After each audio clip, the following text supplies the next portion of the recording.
Welcome back everyone. Practice set number ये 100 है। UPPSC PCS के लिए सीरीज चल रही है और ये क्वेश्चन इंपॉर्टेंट है कि किसी भी स्टेट के पीसीएस के लिए। ठीक है, 30 इंपॉर्टेंट प्रश्न। चलिए प्रैक्टिस करते हैं। क्वेश्चन नंबर 1 है यहाँ पर, निम्नलिखित कथनों पर विचार करेंगे। दो कथन है यहाँ पर, कथन 1 और कथन 2। अंतरिक्ष लैंडर ऑर्बिटर के विपरीत होता है जो किसी खगोलीय पिंड का ऊपर से चक्कर लगाता है।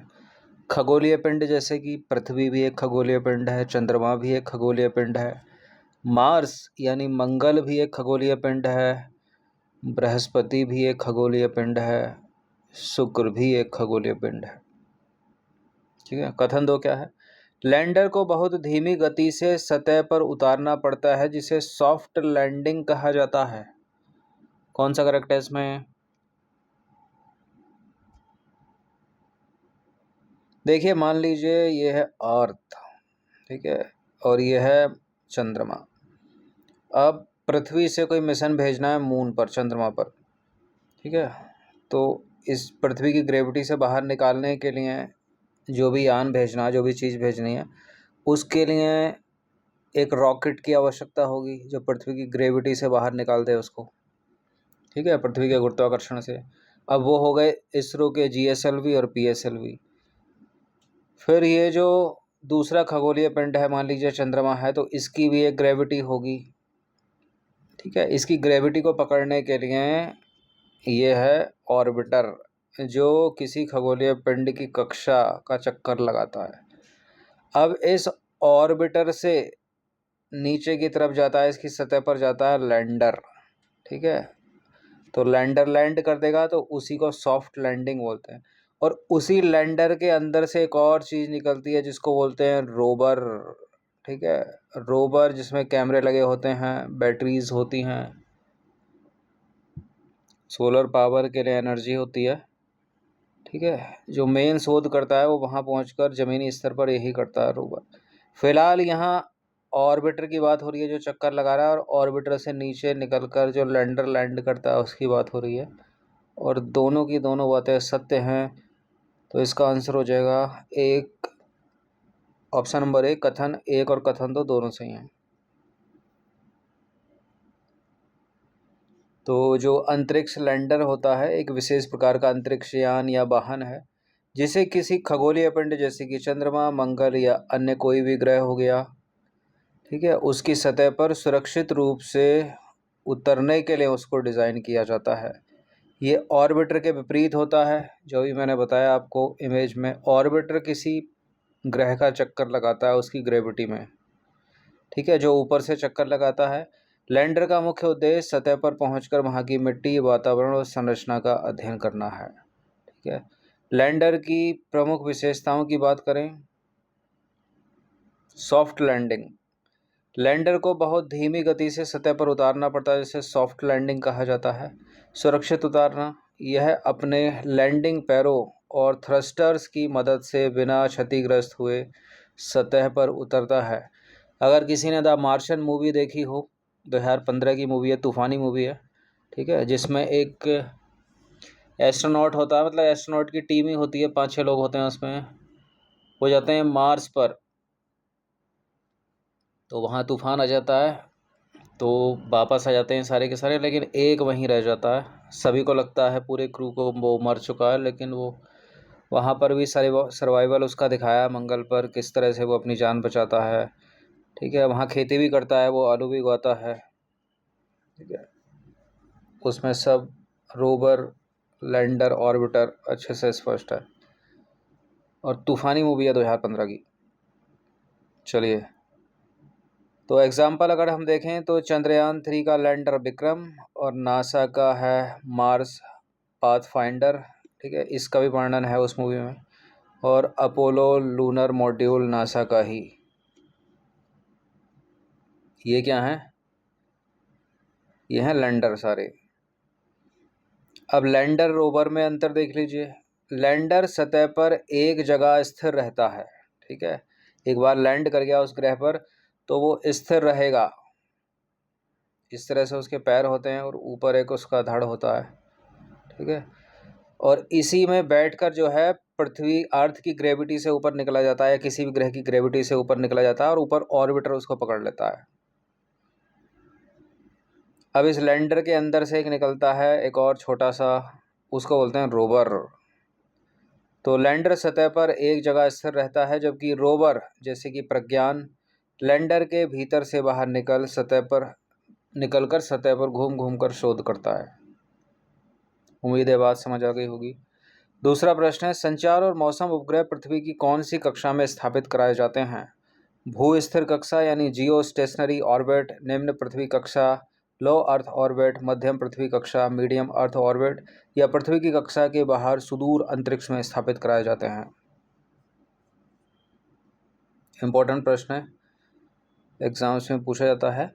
जो कम्युनिकेशन सैटेलाइट होते हैं और मौसम संबंधी उपग्रह होते हैं, जो वो पृथ्वी पे जो इक्वेटर लाइन है उससे जो है 36,000 किलोमीटर, लगभग 36,000 किलोमीटर की ऊंचाई पर स्थापित कराए जाते हैं। और वो जो कक्षा है वो है जियो स्टेशनरी ऑर्बिट यानी भू स्थिर कक्षा, ठीक है। जियो स्टेशनरी ऑर्बिट ये घूम रहा है, देखिए कम्युनिकेशन सैटेलाइट। ये 36,000 किलोमीटर है कि उसमें छूट गया है, मीटर नहीं है, याद रखना इसको।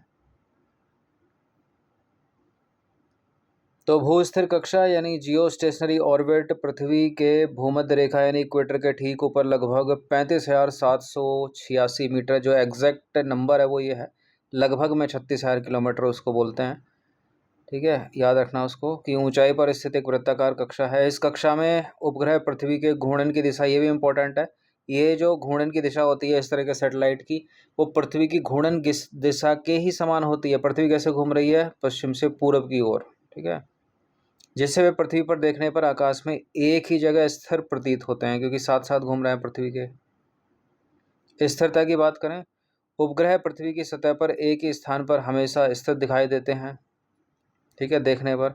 परिक्रमण अवधि भी इम्पोर्टेंट है, इनका जो आवर्तकाल है यानी ऑर्बिटल पीरियड पृथ्वी के घूर्णन के बराबर यानी 23 घंटा 56 मिनट 4 सेकंड होता है। उपयोग मुख्य रूप से संचार यानी कम्युनिकेशन में, टेलीविज़न प्रसारण और मौसम उपग्रहों के लिए उपयोग किया जाता है इन सैटेलाइट का। चलिए क्वेश्चन नंबर 3 पर आ जाइए। इसरो के पीएसएलवी और जीएसएलवी के बीच अंतर के संदर्भ में सही कथन है। जीएसएलवी हल्के मध्यम ध्रुवीय उपग्रहों के लिए है, जबकि पीएसएलवी भारी संचार उपग्रहों के लिए है। पीएसएलवी अधिक शक्ति के लिए क्रायोजेनिक इंजन का उपयोग करता है। कोई सही भी है इनमें? जीएसएलवी पीएसएलवी ये एक तरह से अंतरिक्ष टैक्सियां हैं। अगर किसी दूसरे खगोलीय पिंड पर पृथ्वी से कोई चीज़ भेजी जा रही है तो ये रॉकेट है एक तरह से। फुल फॉर्म है इनका जियो स्टेशनरी सैटेलाइट लॉन्च व्हीकल, और दूसरा है पोलर सैटेलाइट लॉन्च व्हीकल। जैसे कि आप मान लीजिए एग्ज़ाम्स में जाते हैं एग्ज़ाम सेंटर तक, तो एग्ज़ाम सेंटर तक आपको कौन पहुंचाएगा? या तो कोई टैक्सी पहुंचाएगी, कैब पहुंचाएगी, या आपकी खुद की गाड़ी होगी, खुद की बाइक होगी वो पहुंचाएगी, या फिर मेट्रो। ये सब क्या है? टैक्सियां हैं आपको गंतव्य तक पहुंचाने के लिए। ऐसे ये पीएसएलवी जीएसएलवी एक अंतरिक्ष टैक्सी है। अब जो जीएसएलवी है वो हल्के नहीं बल्कि भारी ध्रुवीय उपग्रहों के लिए है, तो पहला वाला गलत है। जो जीएसएलवी है वो हल्के मध्यम ध्रुवीय उपग्रह के लिए है, ठीक है। ये जो पीएसएलवी है वो हल्के मध्यम ध्रुवीय उपग्रह के लिए है, और जो जीएसएलवी है वो भारी संचार उपग्रह के लिए है। तो ऊपर का नीचे, नीचे का ऊपर लिख रखा है, ये दोनों गलत है। और जो पीएसएलवी अधिक शक्ति के लिए क्रायोजेनिक इंजन का उपयोग करता है। पीएसएलवी नहीं बल्कि जीएसएलवी जो है वो अधिक शक्ति के लिए क्रायोजेनिक इंजन का उपयोग करता है। कोई भी सही नहीं है इसमें, सारे के सारे गलत हैं। डी है इसका आंसर। देखिए इसरो का जो पीएसएलवी है यानी पोलर सैटेलाइट लॉन्च व्हीकल, और जो जीएसएलवी है जियो सिंक्रोनस सैटेलाइट लॉन्च व्हीकल के बीच मुख्य अंतर उनकी भार क्षमता, इंजन तकनीक और कक्षा यानी ऑर्बिट का है। जो पीएसएलवी है इसमें पोलर सैटेलाइट लॉन्च व्हीकल वो हल्के मध्यम ध्रुवीय उपग्रहों के लिए है, जबकि जो जीएसएलवी है वो भारी संचार उपग्रह को 36,000 किलोमीटर की ऊंचाई पर स्थापित कराने के लिए एक शक्तिशाली क्रायोजेनिक इंजन वाला रॉकेट है ये GSLV। भार क्षमता की बात करें, ठीक है, पेलोड कैपेसिटी की बात करें तो PSLV की क्षमता कम है, लगभग 1.5 टन से 2 टन तक, जबकि GSLV की भार उठाने की क्षमता इससे 2 गुनी है, यानी 2.5 टन से भी अधिक उठा सकता है GSLV। तकनीक और चरण की बात करें, यानी टेक्नोलॉजी एंड स्टेजेस की बात करें, PSLV जो है वो 4 चरण वाला रॉकेट है, सॉलिड लिक्विड, और जो GSLV है वो 3 चरण वाला रॉकेट है जो अधिक शक्ति के लिए क्रायोजेनिक इंजन का उपयोग करता है। तो तीनों के तीनों गलत हैं, ये चीज़ इम्पोर्टेंट है, UPSC सिविल सेवा की बड़ी फेवरेट है। चौथा प्रश्न है, भारत के गगनयान मिशन 2027 के संदर्भ में सही कथन है। भारत का दूसरा मानव अंतरिक्ष उड़ान कार्यक्रम होगा ये। अभी तक गया ही कहाँ है गगनयान, पहले ही होगा, गलत है ये तो। यह 2027 की शुरुआत में 4 भारतीय अंतरिक्ष यात्रियों को 400 किलोमीटर की ऊंचाई पर 10 दिनों के लिए भेजकर सुरक्षित वापस लाएगा। ठीक है, कहाँ जाएंगे 4 भारतीय? 4 नहीं जा रहे हैं, 3 जा रहे हैं, दूसरा भी गलत हो गया। लो अर्थ ऑर्बिट में जा रहे हैं, LEO में। 10 दिन के लिए नहीं, 3 दिनों के लिए जा रहे हैं, दोनों के दोनों इनकरेक्ट हैं। तो इसका आंसर हो जाएगा ऑप्शन नंबर डी, इनमें से कोई भी नहीं, या ना तो एक ना ही दो। देखिए, गगनयान मिशन जो है बैक टू बैक डिले हो रहा है। ये 24 में जा रहा था, 25 भी हो गई, 26 भी हो गई, अब 27 में टल गया है। तो गगनयान मिशन भारत का पहला मानव अंतरिक्ष उड़ान कार्यक्रम है जो 2027 की शुरुआत में 3 भारतीय अंतरिक्ष यात्रियों को 400 किलोमीटर की ऊंचाई यानी लो अर्थ ऑर्बिट पर 3 दिनों के लिए भेजकर सुरक्षित वापस लाएगा। ठीक है, इस महत्वाकांक्षी मिशन की कुल लागत लगभग 20,193 करोड़ है। यह भारत को अमेरिका, रूस और चीन जैसे देशों के क्लब में शामिल करेगा। रिसेंटली कई महीनों से न्यूज़ में है स्ट्रेट ऑफ हॉर्मूज, या हिंदी में बोलते हैं इसको हॉर्मूज जलडमरू मध्य, कहाँ स्थित है ये?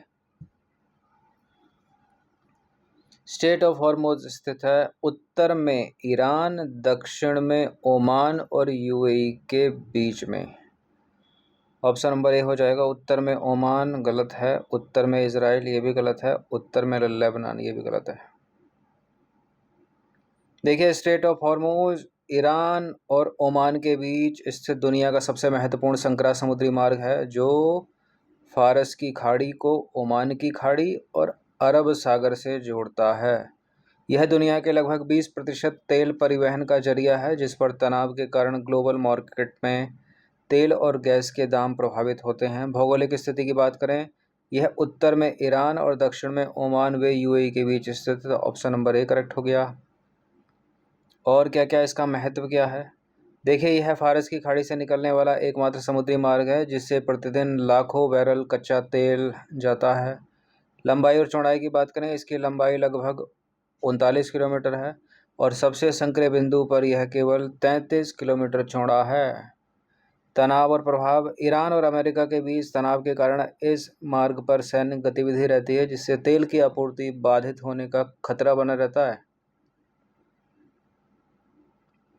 एक और मोस्ट इम्पॉर्टेंट प्रश्न आ गया वर्ल्ड ज्योग्राफी का। पश्चिमी एशिया यानी मिडिल ईस्ट के निम्नलिखित में से कौन सा या से देश भूमध्य सागर या मेडिटेरियन सी के साथ अपनी सीमा साझा करता है या करते हैं? तो मेडिटेरियन सी से तो दुनिया भर के बहुत सारे कंट्री लगे हैं, लेकिन यहाँ पश्चिमी एशिया की बात हो रही है, मिडिल ईस्ट की बात हो रही है। तो साइप्रस भी अपनी तटीय सीमा बनाता है, सीरिया भी बनाता है, जॉर्डन नहीं बनाता है। ठीक है, बढ़िया प्रश्न है। इजराइल भी बनाता है। तो जॉर्डन से अक्सर एलिमिनेट हो जाता है प्रश्न जब भी एग्जाम्स में आता है। जहाँ जहाँ जॉर्डन है उसको हटा दीजिए, एक ही हटेगा, 1 2 4। तो पश्चिमी एशिया यानी मिडिल ईस्ट के मुख्य देश जो भूमध्य सागर यानी मेडिटेरियन सी के साथ अपनी सीमा साझी करते हैं वो कौन कौन से हैं? तुर्की है, सीरिया है, लेबनान है, इज़राइल है, फ़िलिस्तीन, गाज़ा पट्टी और साइप्रस है। साइप्रस एक द्वीपीय देश है। जॉर्डन अक्सर एलिमिनेट होता है। जॉर्डन जो है पश्चिमी एशिया में होने के बावजूद भूमध्य सागर के साथ सीधे सीमा नहीं बना पाता, क्योंकि इसके आगे लेबनान की सीमा आ जाती है, जो इसकी तटीय सीमा को, जो इसकी स्थलीय सीमा को भूमध्य सागर से मिलने नहीं देती। एक नोट है यहाँ पर, मिस्र यानी इजिप्ट का जो सिनाई प्रायद्वीप है वो भी भूमध्य सागर से लगता है, लेकिन इसे अक्सर उत्तरी अमेरिका का हिस्सा माना जाता है, हालांकि इसका कुछ हिस्सा एशिया में भी आता है। चलिए, अभी रिसेंटली जो है कितने राज्यों में विधानसभा चुनाव हुए हैं, पढ़ते मत चला जाना, थोड़ा ठहरना, 5 लाकर गलत मत कर देना। एक केंद्र शासित प्रदेश भी था, उसमें राज्य पूछ रहा है। 4 है इसका उत्तर।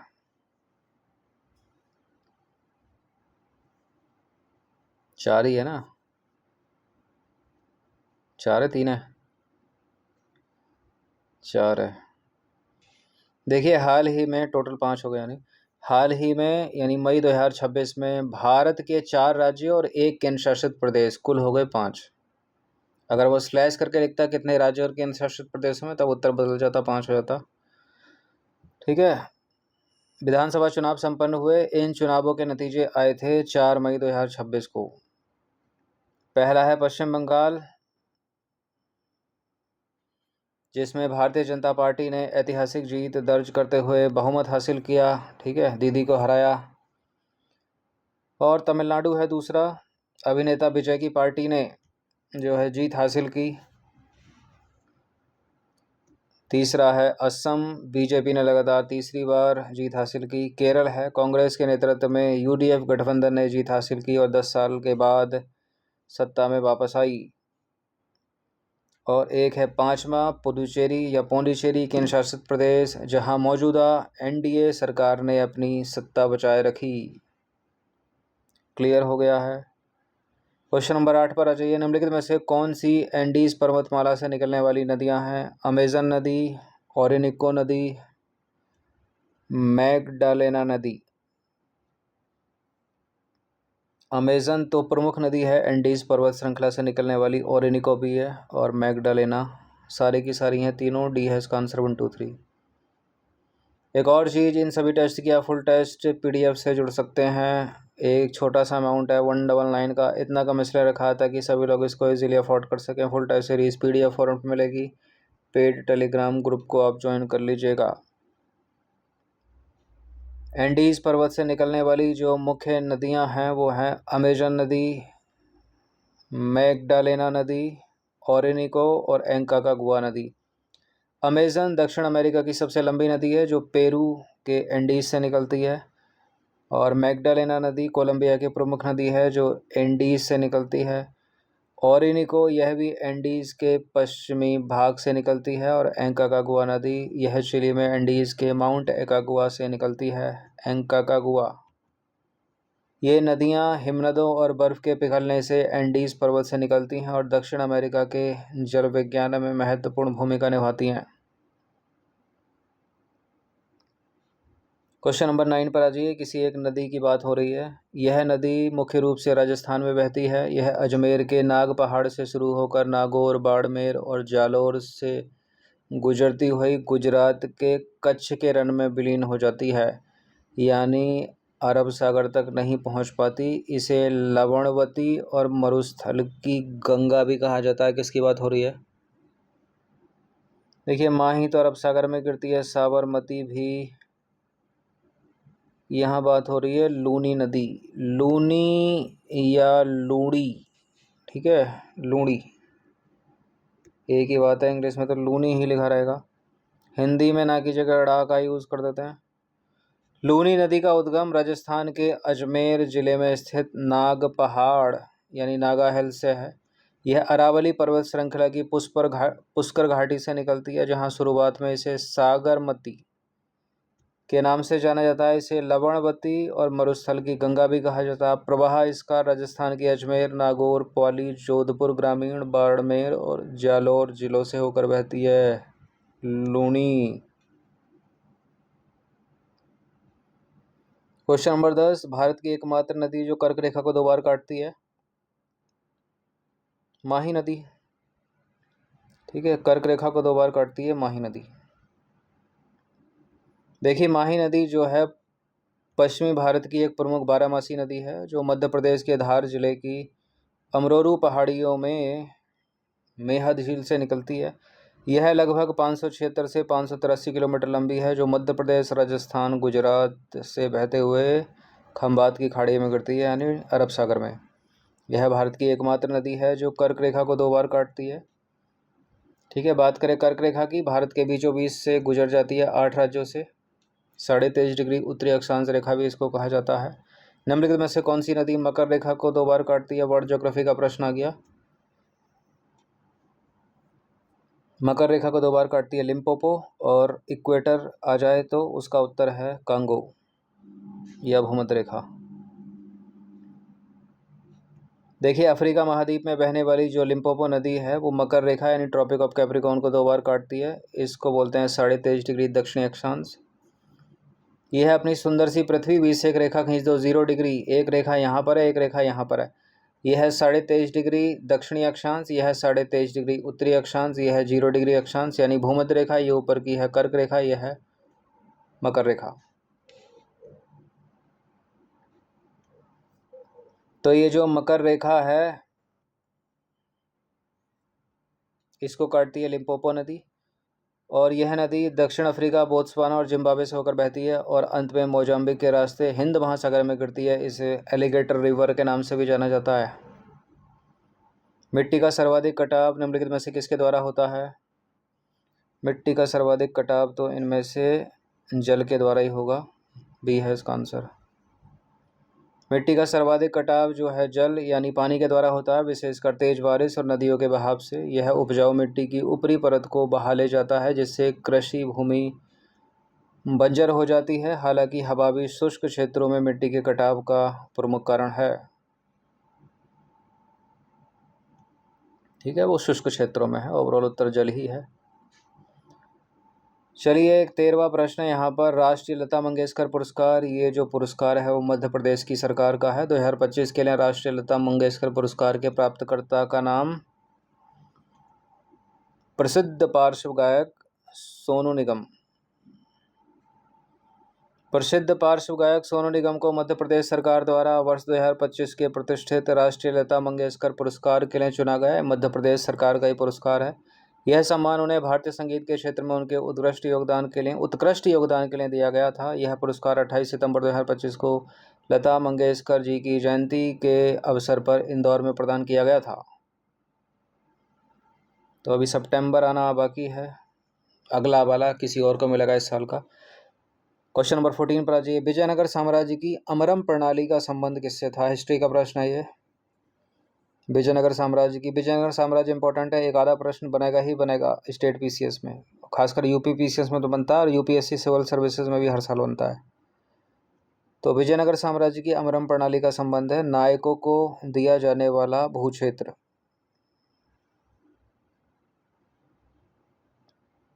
नायकर व्यवस्था, यह विजयनगर प्रशासन की सबसे महत्वपूर्ण विशेषता थी। इसमें सैन्य प्रमुखों को नायक कहा जाता था। अमरम, राजा इन नायकों को उनकी सैन्य सेवाओं के बदले निश्चित भूक्षेत्र प्रदान करते थे, जिसे अमरम कहा जाता था। इन नायकों को अमर नायक कहा जाता था। उत्तरदायित्व, अमर नायकों को अपने क्षेत्र में कानून व्यवस्था बनाए रखनी होती थी, राजस्व वसूलना होता था और आवश्यकता पड़ने पर राजा को सैन्य सहायता देनी होती थी। यह व्यवस्था दिल्ली सल्तनत की इक्ता प्रणाली के समान थी, लेकिन इसमें कुछ विशिष्ट स्थानीय लक्षण मौजूद थे। 30 प्रश्न थोड़ा और तीव्र गति से चलते हैं। 15वां प्रश्न है, विजयनगर साम्राज्य में अमरम शब्द का अर्थ क्या था? इस प्रश्न को अगर इस तरह से पूछ ले तो क्या था? सैनिकों को अनुदान। ठीक है, ऑप्शन नंबर बी। देखिए, विजयनगर साम्राज्य में अमरम शब्द का अर्थ सैनिकों को दिया जाने वाला अनुदान था। अमरम भूमि सैन्य प्रमुखों को उनकी सेवाओं के बदले में दी जाती थी, जिन्हें अमर नायक कहा जाता था। ये भूमियां वंशानुगत थीं और अमर नायकों को उन पर प्रशासन करने में काफ़ी स्वायत्तता प्राप्त थी। बदले में उनसे राजा को सैन्य सेवाएं प्रदान करने की अपेक्षा की गई। अमरम प्रणाली विजयनगर सेना की सबसे महत्वपूर्ण विशेषताओं में से एक थी। इसने राजा को अपने सैनिकों को नगद भुगतान किए बिना एक बड़ी और अच्छी तरह से सुसज्जित सेना बनाए रखने की अनुमति दी। अमरम प्रणाली ने वफादार और शक्तिशाली सैन्य प्रमुखों का एक वर्ग बनाने में भी मदद की जो साम्राज्य की स्थिरता में निहित थे। तो कुछ एक्सप्लेनेशन ऊपर वाली हो गई, कुछ ये भी थोड़ी सी बढ़िया याद रखना इसको। जोड़े मिला दीजिए। असहयोग आंदोलन, सविनय अवज्ञा आंदोलन, भारत छोड़ो आंदोलन, चंपारण सत्याग्रह। आसान से लग रहा है तो। चंपारण सत्याग्रह 1917, भारत छोड़ो आंदोलन 1942, सविनय अवज्ञा 1930, असहयोग 1920। ही तो और आसान हो गया, 1 2 3 4 वाला ही हो गया। ठीक है, ऑप्शन नंबर बी है इसका आंसर। बोनस अंक होते हैं इस तरह के एग्जाम्स में प्रश्न मिल जाए तो चंपारण सत्याग्रह जो है 1917 का है। गांधी जी का भारत में पहला सत्याग्रह, बिहार के किसानों को नील की अनिवार्य खेती यानी तिनकठिया प्रथा से मुक्ति दिलाई। असहयोग आंदोलन 1920, जलियांवाला बाग हत्याकांड के विरोध में शुरू, सरकारी उपाधियों, स्कूलों और विदेशी सामानों का पूर्ण बहिष्कार किया गया। ठीक है, शॉर्ट में सबको बता दिया है। सविनय अवज्ञा आंदोलन 1930 का, गांधी जी की दांडी यात्रा की शुरुआत, गांधी जी की दांडी यात्रा से शुरुआत, नमक कानून तोड़कर ब्रिटिश सरकार के आदेशों की सविनय अवहेलना की गई। और भारत छोड़ो आंदोलन 1942, अंग्रेजों को भारत से निकालने का अंतिम बड़ा प्रयास, गांधी जी ने करो या मरो का प्रसिद्ध नारा दिया। 17वां प्रश्न है, निम्नलिखित कथनों पर विचार करेंगे, नीचे दिए गए कोड का प्रयोग करके सही उत्तर का चुनाव करेंगे। कथन ए और कारण आर। प्राचीन भारत में सभा और समितियां लोकतांत्रिक संस्थाएं थीं। कारण आर, ऋग्वेद में समिति को नरिष्ठा कहा गया है, यानी सामूहिक वाद विवाद का स्थान। देखिए, ऋग्वेद में सामूहिक वाद विवाद सोचने की बात है, समिति को नहीं, सभा को। सभा का जमा बड़ा कैसे लगता है, 6-7 लोग होते हैं, अधिक होते हैं। तो दूसरा वाला गलत है, पहला सही है केवल। तो इसमें ए सही है, आर गलत है। नरिष्ठा जो है वो सभा को कहा गया है। सभा व समिति ये ऋग्वैदिक काल की प्रमुख संस्थाएं थीं। सभा में वृद्ध और विशिष्ट लोग होते थे, जबकि समिति जन सामान्य की सभा थी। नरिष्ठा, ऋग्वेद में सभा को नरिष्ठा कहा गया है, न कि समिति को। लोकतंत्र, ये संस्थाएं राजा की निरंकुशता पर रोक लगाती थीं और राजा का चुनाव भी करती थीं। क्लियर हो गया होगा। मुगलकालीन दहशाला प्रणाली का संबंध किससे था? राजस्व प्रशासन से। दहशाला प्रणाली 1580 अकबर के शासनकाल में राजा टोडरमल द्वारा विकसित एक उन्नत भू राजस्व व्यवस्था थी।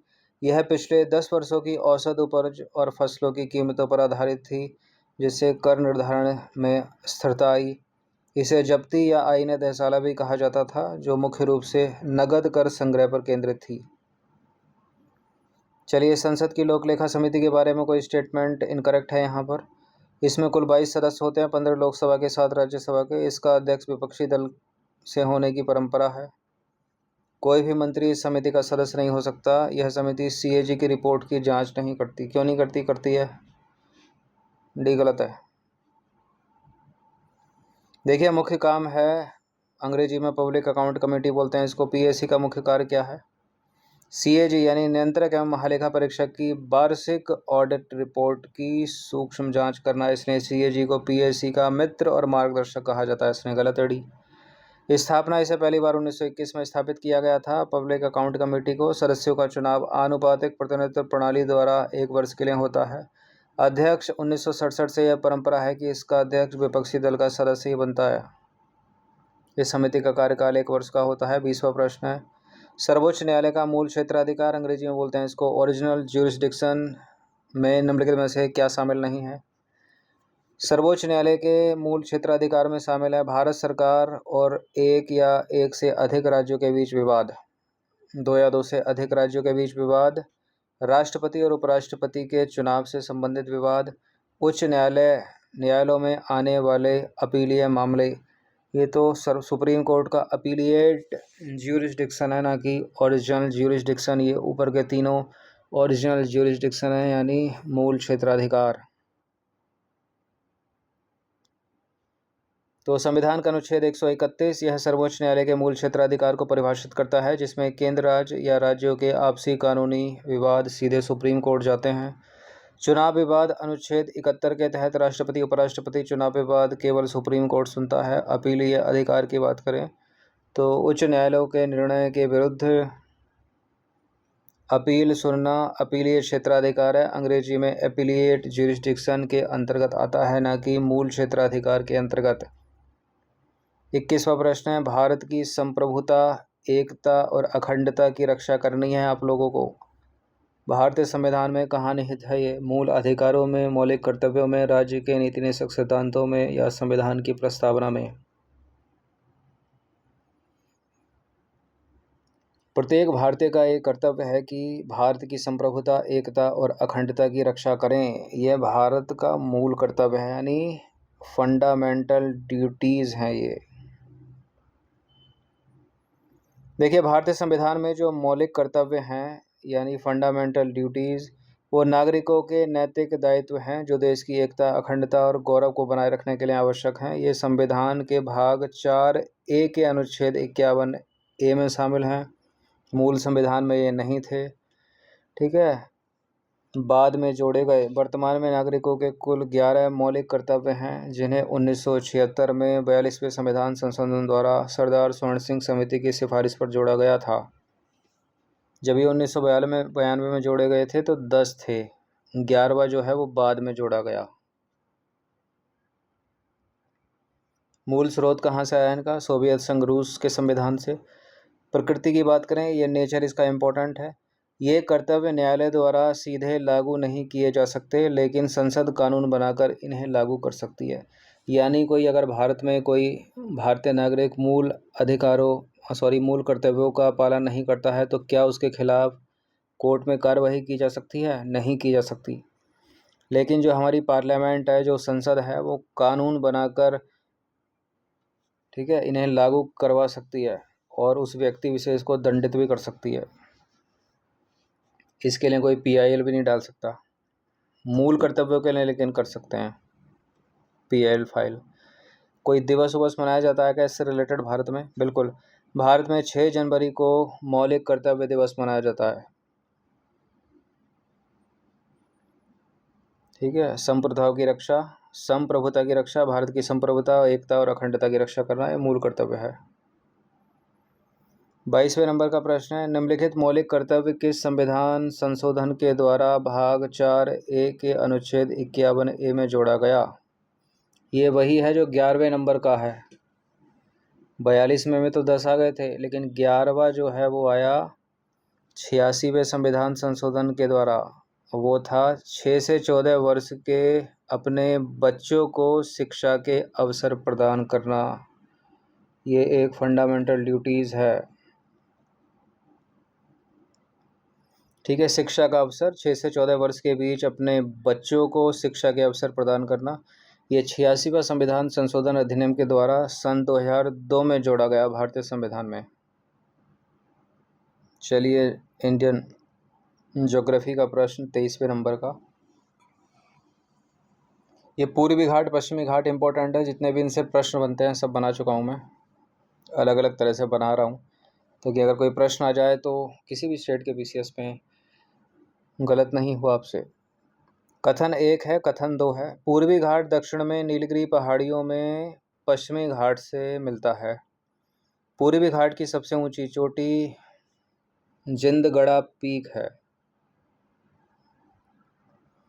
बिल्कुल, नई किताबों में पूर्वी घाट की सबसे ऊंची चोटी जो है जिंदगड़ा पीक को ही माना गया है, महेंद्रगिरी को नहीं, ठीक है। लेकिन ऑप्शन में अगर जिंदगड़ा पीक नहीं है तो महेंद्रगिरी ही सही होगा। फिलहाल ये दोनों के दोनों सही हैं, ए है इसका आंसर। यहाँ व्याख्या वाला तो कोई बन ही नहीं रहा है, ठीक है। ये व्याख्या वाला ऑप्शन कैसे ऐड हो गया यहाँ पर? यहाँ तो सीधे होना चाहिए कि ए और आर दोनों सही हैं।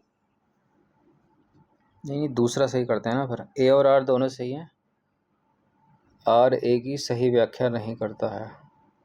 बी है इसका आंसर। ठीक है, बी है इसका आंसर, इसको करेक्ट कर लेंगे। देखिए, भारत का जो पूर्वी घाट है यानी ईस्टर्न घाट है, वो बंगाल की खाड़ी के समानांतर ओडिशा से तमिलनाडु तक फैली एक प्राचीन और असतत पर्वत श्रृंखला है, यानी डिसकंटिन्यूअस। यह पश्चिमी घाट की तुलना में पुरानी है और महानदी गोदावरी, कृष्णा और कावेरी जैसी बड़ी नदियों द्वारा कटी हुई है। इसकी सबसे ऊंची चोटी जिंदगड़ा पीक है 1690 मीटर, जो आंध्र प्रदेश में स्थित है, ये भी याद रखना। पूर्वी घाट की विशेषताओं की बात करें, विस्तार इसका उड़ीसा में, आंध्र प्रदेश में, तेलंगाना में, कर्नाटक में और तमिलनाडु राज्यों से होकर है। संरचना, यह पहाड़ियों की टूटी फूटी श्रृंखला है जिसे प्रमुख नदियों ने काट दिया है। अब आ जाइए, सबसे ऊंची चोटी वो है जिंदगड़ा पीक, विशाखापत्तनम आंध्र प्रदेश में है। यह सर्वोच्च है 1690 मीटर। एक है देवमाली, वो 1672 मीटर है, वो उड़ीसा में है। और महेंद्रगिरी जो अनादिकाल से पुस्तकों में सही होती आ रही है, वो भी उड़ीसा में है, 1501। इन सबसे ऊंची है जिंदगड़ा पीक, वर्तमान में 1690 मीटर। नई किताबों में यही है। अगर ऑप्शन में नहीं आएगा जिंदगड़ा तो महेंद्रगिरी मारना। मिलन बिंदु की बात करें तो पूर्वी घाट दक्षिण में नीलगिरी पहाड़ियों में पश्चिमी घाट से मिलता है, तो दोनों के दोनों सही हो गए, व्याख्या नहीं कर रहा है। तीस्ता नदी का उद्गम कहाँ से होता है? अमरकंटक पठार से निकलती हैं नर्मदा और तापी नदियाँ। चोलमू झील तीस्ता नदी का उद्गम है, चोलमू झील। देखिए, तीस्ता नदी का जो उद्गम है वो है चोलमू झील, और इस झील को सोलहामो झील भी कहा जाता है, ये भी याद रखना। तीस्ता जो है ब्रह्मपुत्र की सहायक नदियों में से एक है। तीस्ता सिक्किम, पश्चिम बंगाल और बांग्लादेश से होकर बहती है और बंगाल की खाड़ी में गिरती है। कुछ एडिशनल है यहाँ पर, जैसे कि छोटा नागपुर पठार था तो दामोदर नदी का उद्गम छोटा नागपुर पठार से होता है, और अमरकंटक पठार से नर्मदा और सोन नदी का उद्गम होता है। ताप्ती जो है वो अमरकंटक के पास से ही कहीं से निकलती है, ठीक है, तो सोन कर लीजिए उसको। कहीं कहीं अमरकंटक को भी निकाल देते हैं, ताप्ती को भी अमरकंटक से निकाल देते हैं, लेकिन वो जो उसका उद्गम है वो अमरकंटक के पास ही है। चलिए, 25वां प्रश्न है, भारत में ब्रह्मपुत्र नदी निम्नलिखित में से किस राज्य में प्रवेश करती है? अरुणाचल प्रदेश में करती है, ये तो इसमें है ही नहीं, डी लगाएंगे इसका। देखिए, ब्रह्मपुत्र नदी जो है वो तिब्बत से बहते हुए भारत में अरुणाचल प्रदेश राज्य में प्रवेश करती है। प्रवेश बिंदु अरुणाचल प्रदेश के गेलिंग गांव के पास से, अरुणाचल प्रदेश के गेलिंग गांव के पास से भारत में दाखिल होती है। नाम, अरुणाचल प्रदेश में प्रवेश करने पर इसे दिहांग या सियांग नदी कहा जाता है। आगे का मार्ग, अरुणाचल प्रदेश के बाद यह असम में प्रवेश करती है, जहां इसमें दिबांग और लोहित सहायक नदियां मिलने के बाद इसे ब्रह्मपुत्र के नाम से जाना जाता है। उत्पत्ति, तिब्बत में मानसरोवर झील के पास से निकलती है ये ब्रह्मपुत्र नदी, जहां इसे सांगपो कहा जाता है। बड़ी महत्वपूर्ण एक्सप्लेनेशन है ये सब। 26वां प्रश्न है, निम्नलिखित में से किस नदी का नाम सिंगी खम्बान भी है? किसका है? ब्रह्मपुत्र का नहीं, सिंधु नदी का, इंडस का। तो सिंधु नदी यानी इंडस रिवर को तिब्बत में सिंगी खम्बान या सेंगे खबबब के नाम से जाना जाता है। तिब्बती भाषा में सिंगी खम्बान का अर्थ है शेर का मुख, यानी लायंस माउथ। उद्गम की बात करें, यह नदी तिब्बत में कैलाश पर्वत के पास बोखरचू हिमनद या ग्लेशियर से निकलती है। मानसरोवर झील के निकट ही है ये बोखरचू ग्लेशियर। अन्य नाम, तिब्बती भाषा में इसे सेंगे सांगपो भी कहा जाता है, और चीनी भाषा में सिचुआन नदी कहा जाता है इंडस को। सिंधु नदी तिब्बत चीन से निकलकर भारत के लद्दाख और फिर पाकिस्तान से होकर बहती है। हिस्ट्री का एक इम्पॉर्टेंट प्रश्न है, तहकीक ए हिंद पुस्तक के लेखक कौन है? तहकीक ए हिंद या किताब उल हिंद किसी तरह से ही पूछा जा सकता है। उत्तर है इसका अलबरूनी। अलबरूनी है ये व्यक्ति। तहकीक-ए-हिंद या किताब-उल-हिंद प्रसिद्ध फारसी विद्वान अलबरूनी द्वारा लिखी गई थी। अलबरूनी जो 11वीं शताब्दी में महमूद गजनी के साथ भारत आया था। इस किताब की जो मूल भाषा है वो अरबी भाषा है। विषय की बात करें और महत्व की बात करें, यह जो पुस्तक है वो 11वीं सदी के भारत के धर्म विज्ञान और संस्कृति, दर्शन और भूगोल का विस्तृत विवरण प्रदान करती है। महत्व, इसे भारतीय इतिहास, विशेषकर मध्ययुगीन भारत को समझने का एक अत्यंत विश्वसनीय और निष्पक्ष स्रोत माना जाता है। किताब-उल-हिंद या तहकीक-ए-हिंद को।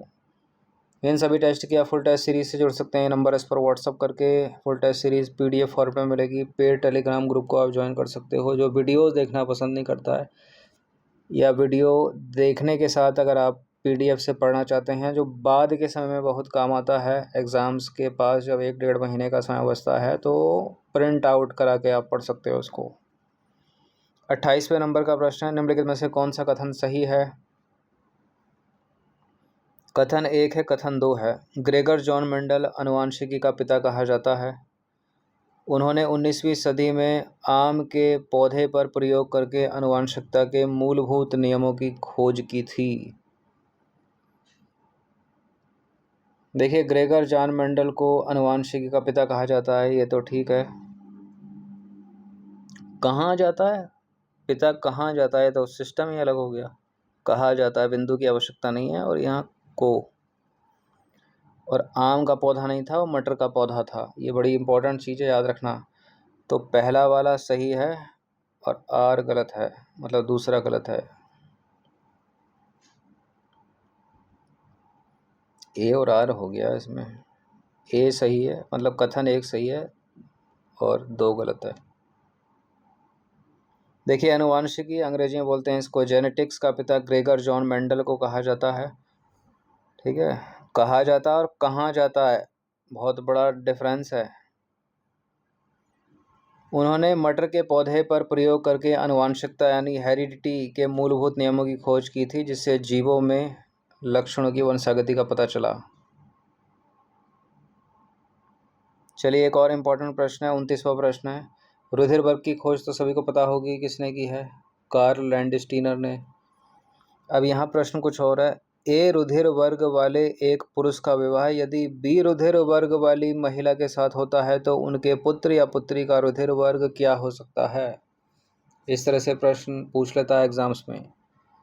इसकी पूरी तालिका मैंने ऐड कर दी है नीचे, कभी नहीं भूलोगे। देखिए, यदि पिता का रुधिर वर्ग ए है और माता का रुधिर वर्ग बी है, ये पुरुष पिता हो गया, माइनस फीमेल होगी, तो इनके बच्चे जो होंगे वो ए ब्लड ग्रुप वाले भी हो सकते हैं, बी ब्लड ग्रुप वाले भी हो सकते हैं। जो कि ए और बी है तो ए बी रुधिर वर्ग वाले भी हो सकते हैं और इसके अतिरिक्त ओ रुधिर वर्ग वाले भी हो सकते हैं। तो इसका आंसर हो जाएगा डी, या तो ए बी ओ अथवा ए बी। ये संभावना, ये तालिका है, याद रखना इसको। तो पिता और माता का रुधिर वर्ग क्रमशः देखें। पिता का अगर ए है और माता का भी ए है तो जो बच्चे होंगे ए रुधिर वर्ग वाले होंगे और ओ रुधिर वर्ग वाले होंगे। पिता का ए है, माता का बी है, तो ए भी होंगे, बी भी हो सकते हैं, ए भी हो सकते हैं और ओ भी हो सकते हैं। ठीक है, पिता का ए है और माता का ए भी है तो संतानें ए होंगी और ओ होंगी। पिता का ए है, माता का ओ है तो संतानें ए होंगी और ओ होंगी।